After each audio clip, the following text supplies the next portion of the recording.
perdamaian. Kalau mau damainya gimana? Itu.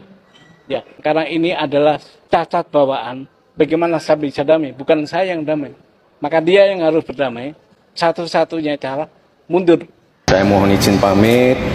Mohon maaf jika ada yang salah dari saya selama ini. Mantap. Bahkan ada keluar angka tuh 100 berapa itu? 125 triliun. Apa alasan dari 125 triliun itu? Relasinya begini Pak, supaya nggak bingung juga masyarakat kok gede banget gitu kan. Makanya gugatan ini perbuatan melawan hukum yang menjadi korban negara. Sistem negara hukum terciderai. Saya sebagai warga negara dan berikut warga negara lain harus mendapat kompensasi. Kompensasi dari kerusakan sistem hukum ini. apa yang mereka rusak tadi itu? Itu tuh. Apa itu namanya itu penyelundupan Riwayat pendidikan. Oh gitu ya. Iya, itu. Gugatan Anda itu tadi kemana? Selain kepada Gibran juga kepada KPU ya? KPU. Kenapa Anda lebih mengangkat soal Gibrannya tapi kepada KPU-nya yang tidak terlalu serius? Itu media aja Pak. Oh, Tapi sebenarnya di gugatan ada tergugat 1 Gibran, tergugat 2 KPU. Karena perbuatan melawan hukum ini nggak bisa terjadi kalau nggak ada 2 pelaku ini. Iya betul ya. Kami usulkan dia untuk dilengsarkan karena kami sayang dengan Prabowo. Saya ikut mendirikan Gerindra. Dan saya sebagai orang yang aktif dalam gerakan politik sejak tahun 80-an merekomendasikan kepada seluruh masyarakat, mari dukung penuh Gibran, diberhentikan, yang paling bagus diistirahatkan karena memang masih banyak yang layak untuk bisa membersamai Pak Prabowo. Tadi mediasi, saya minta diterapkan peraturan Mahkamah Agung nomor 1 tahun 2016 bahwa prinsipal wajib hadir. Karena hari ini nggak hadir, maka mediator memutuskan untuk ditunda sampai prinsipal hadir, yaitu tergugat 1 dan tergugat 2. Itu aja. Alasan minta pas Gibran hadir mungkin apa ya? Ini kan permasalahan di riwayat SMA ya. Apakah tidak cukup dengan penampilan ijazahnya aja atau seperti apa sih Pak? Gini, tadi dibilang sama mediator kalau memang nggak hadir itu ada 4 alasan dalam SEMA itu. Coba nggak salah SEMA-nya nih. Jadi ada 4 alasan boleh prinsipal tidak hadir.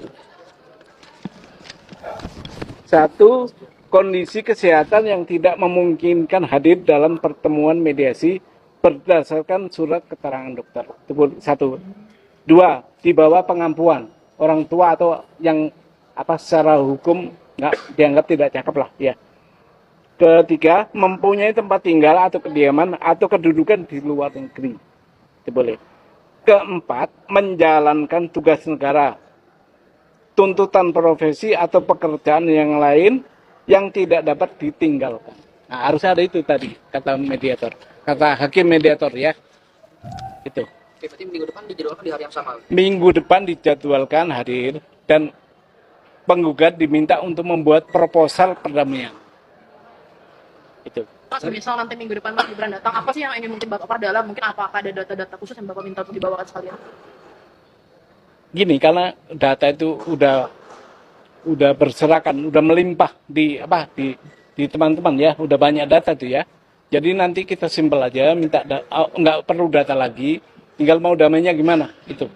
Ya, nggak perlu data lagi karena data akan dibuat yang sekarang melimpah di media massa, di media sosial, udah banyak tahu kan.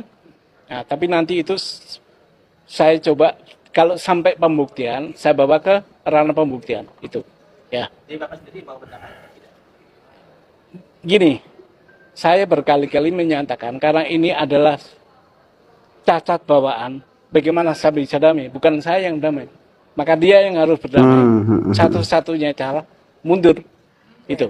Berarti syarat zamannya nanti malah justru minta Mas Gibran mundur gitu Pak? Di proposal datanya. Nah nanti deh, proposalnya nanti aja untuk minggu depan ya.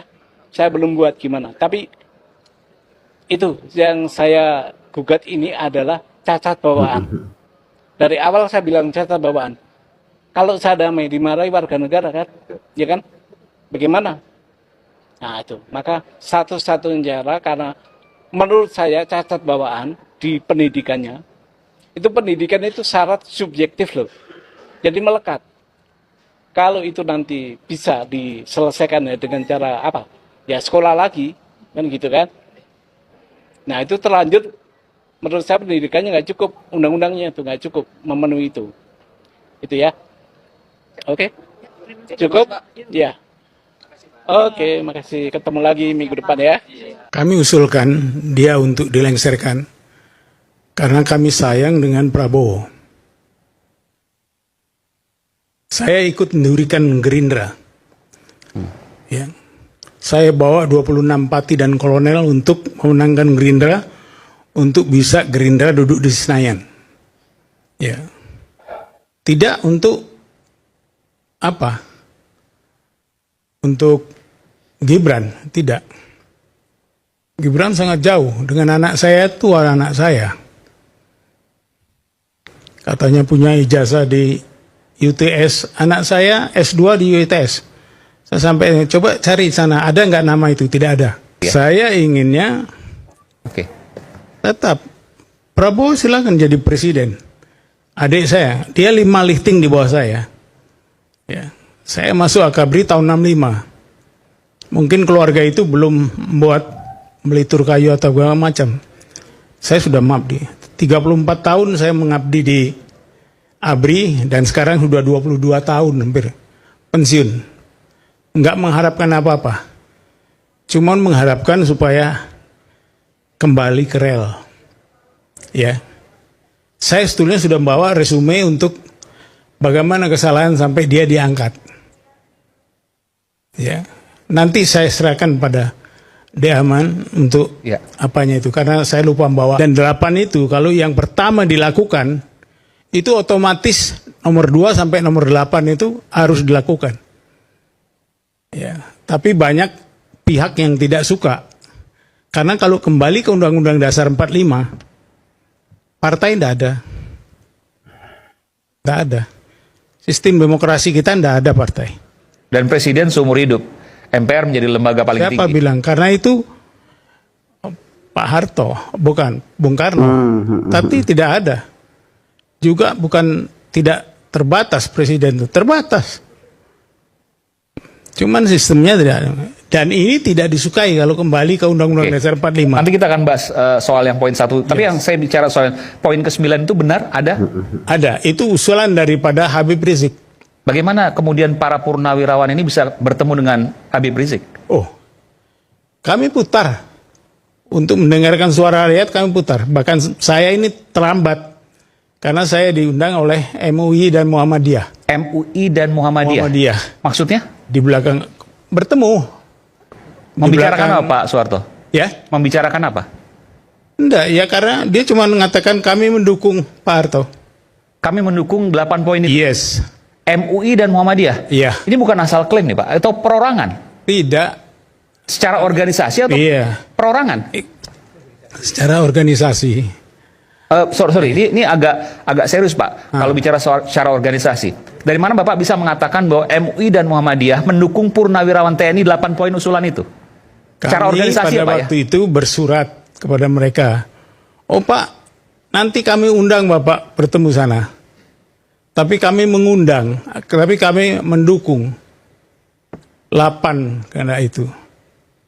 Dan kami mendukung bahasanya seperti itu. Iya. Ini MUI atau Muhammadiyah atau keduanya? Karena secara logika kita sudah susah mempertahankan Gibran dalam banyak perspektif. Betul. Satu, perspektif manusiawi, dia sendiri nggak bisa ngurus dirinya sendiri dan nggak pernah mau sambutan di acara resmi apapun.